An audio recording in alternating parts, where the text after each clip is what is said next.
The first question was to explain countercurrent exchange, showing oxygen exchange in the gills of the fish. We need a source. This would be the water coming by. If we looked at the gills of the fish, we'd see a whole series of lamellae in which the blood is going in one direction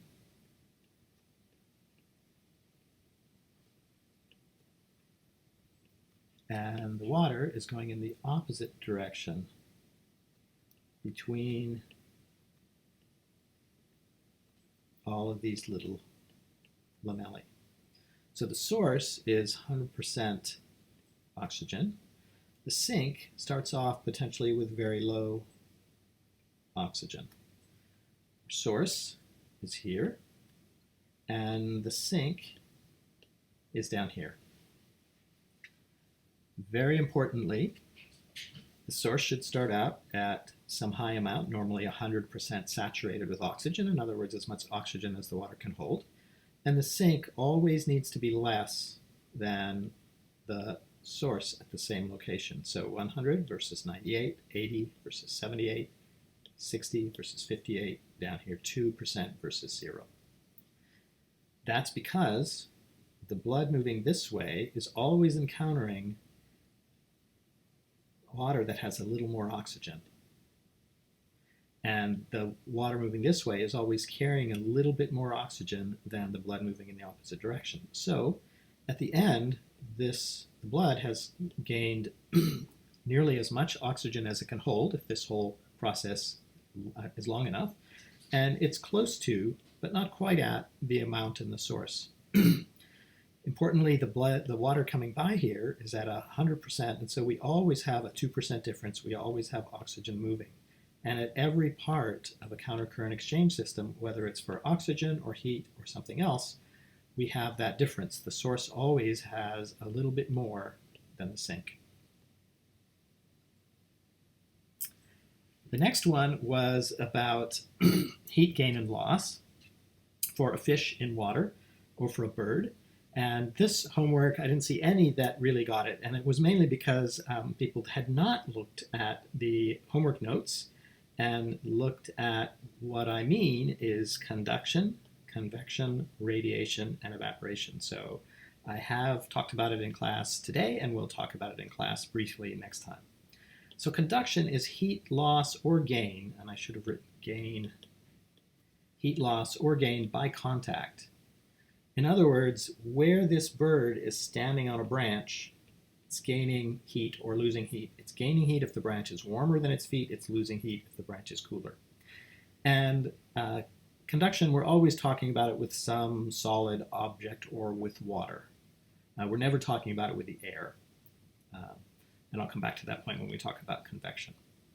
Our fish has conductive water losses over the entire surface of the body to the water. And actually for a fish, it's very hard, especially a small fish, to be very different in temperature than the water because water is a very good heat conductor. Water molecules very easily pick up heat, which is just random molecular motion, the rate of movement of molecules. And water is dense enough, and water molecules easily pick it up, and they're able to move a lot, and so they quickly pick up metabolic heat. So this fish would be producing metabolic heat, not a lot because it's not an animal with a high metabolic rate usually, and constantly losing that to the water. And the temperature in most fish would be the same in the fish as in the water, or just very slightly higher. There's a few fish that are big enough, like swordfish, some large sharks, and tuna, that can maintain a higher body temperature in part of their body, especially the deeper parts of their body.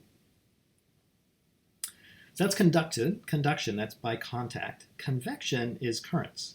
So our bird, if there's any wind nearby, that wind is moving by and is picking up heat, assuming the air is colder. If the air is warmer, then it will be delivering heat to the bird. But if it's a little bit cooler, it'll be picking up heat. And of course, the initial exchange at the surface of the bird is going to be effectively conduction, although we still refer to it as convection. It's an air molecule right in contact with the surface of the bird that becomes faster. Now, if it's still air, that can warm up a nearby air molecule, but it's pretty likely at some point that a lot of them will just deliver that heat back to the bird. You get a thin set of layers that are cooler as you go further away, but a lot of the heat is actually held pretty close to the bird. If you get a wind going by, even a 10-mile-an-hour wind will carry away 70 times as much heat as still air. So a slow current of water or air carries away a lot of heat by convection, or actually can deliver heat if it's warmer. Radiation refers to the fact that a bird or any object, anything, gives off heat in direct proportion to its surface temperature. And it also gains heat from anything around it. So it would, if this branch is warmer, it would be radiating and giving some heat to the bird. If the bird is warmer, it'll be radiating some out to the branch, and less will be coming back. If the branch is warmer, more comes back than leaves. The sun is a huge source of infrared radiation, so it's normally by far the biggest source of infrared radiation. Then evaporation is the heat lost due to evaporation.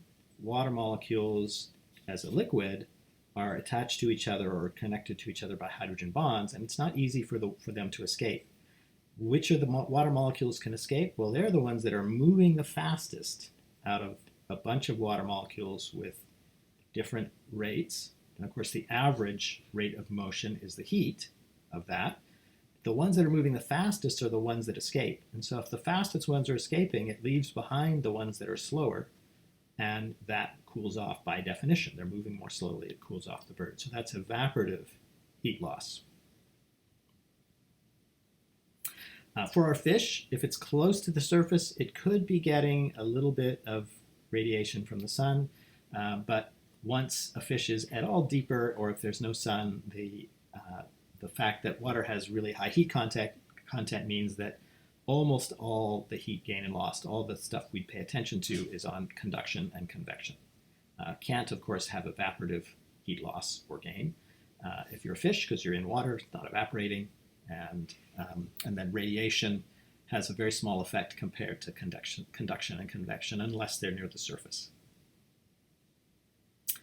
The next one was to sketch two hearts: mammalian heart with a divided ventricle, here it is, and an amphibian heart with an undivided ventricle, and that's here.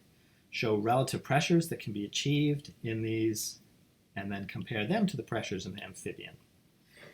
So here is our mammalian heart with a divided ventricle, and that allows, because of much thicker muscular wall here in the left ventricle than the very thin muscular wall of the right ventricle, when they both contract, the left ventricle generates much higher pressures. 150 millimeters of mercury would be pretty common in a human, whereas the right side, much lower, 30 millimeters of mercury. And why is that? Well, the lung is nearby, and so blood doesn't have to go very far. And in fact, the lung has a lot of very thin walled cells to maximize the amount of oxygen uptake. And so a lung is really delicate tissue. Sending blood under high pressure would actually damage the blood. It will burst blood vessels. So it doesn't have far to go. You don't need high pressures, and you don't want high pressures. They're dangerous. But for an animal with a high metabolic rate like us, you need to get a lot of blood fast and through a long network of tubes. And that takes high pressures. It's the only way we can sustain our high metabolic rate. And this divided ventricle allows safe high pressures in the systemic circuit, goes around, comes back deoxygenated, and then safe low pressures to the pulmonary or lung circuit. Before that, blood comes back oxygenated and ready to cycle again. In contrast, an amphibian does not have a divided ventricle, but the structure of the heart is such that the deoxygenated blood coming back from the system winds up in a location in the ventricle very close to the opening to go out to the lung, whereas the oxygenated blood is close to the opening to go out to the system. When the heart starts to contract, initially what opens, and this arrow is wrong, initially what opens is this valve going to the lung because back pressure is lower. This system has higher back pressure, and so it's pushing these valves closed. So initially, as the heart begins to contract, these valves open, the closest blood is this deoxygenated blood, and correctly off it goes to the lung to get more oxygen. Whereas the blood that's going to the system, it's not until the heart has contracted a lot more, generated a lot more force, finally those open, and at that point, finally the oxygenated blood can start going out to the system. The pressure differences at max are maybe twofold. So this is 5 to 7, the mammalian heart is 5 to 7 times more in the left ventricle going out to the system than in the right ventricle going to the lungs. In this case, the best we manage is 2 times, and often it'll be 1.5 times more going to the system than to the lung.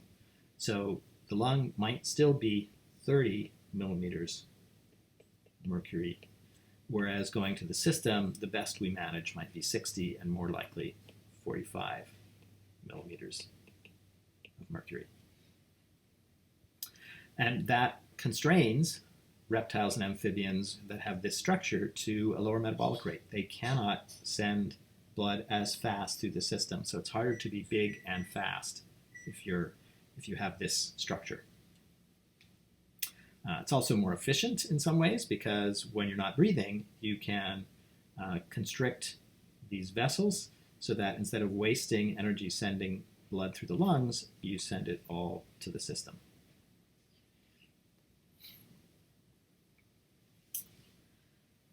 The next homework piece was about capillaries and comparing them to arteries and veins. So the structure here, a single layer of epithelial cells with gaps and also some pores or openings, fenestrations. Fenestra is a window. Sorry, I didn't make up this terminology.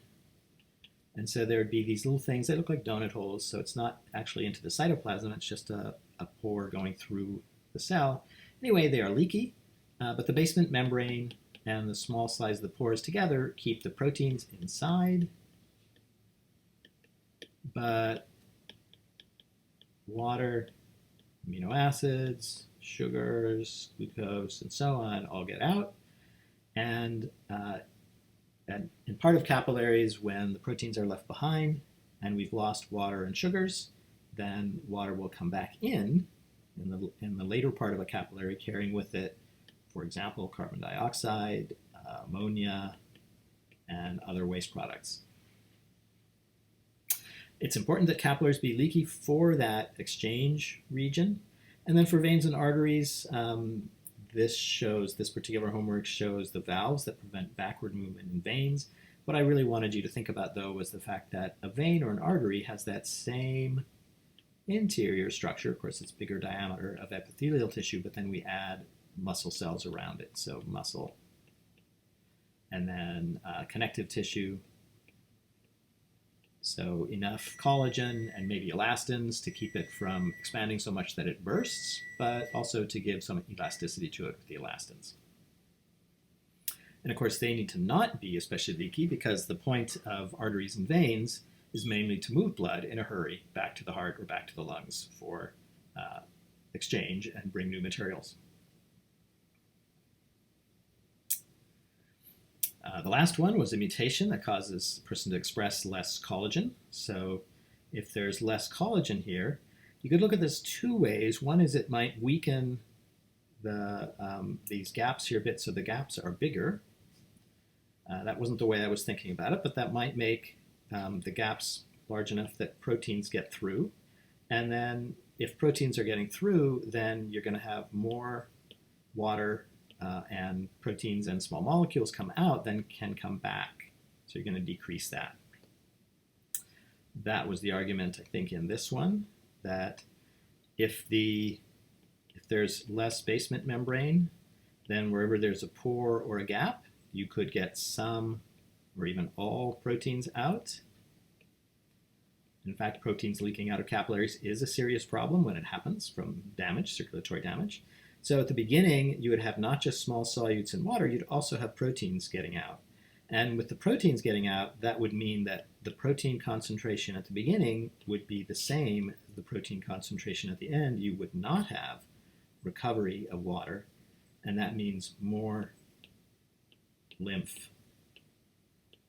less fluid in the circulatory system, and you'd have to get that back to the circulatory system, and maybe you'd even overwhelm the lymphatic system.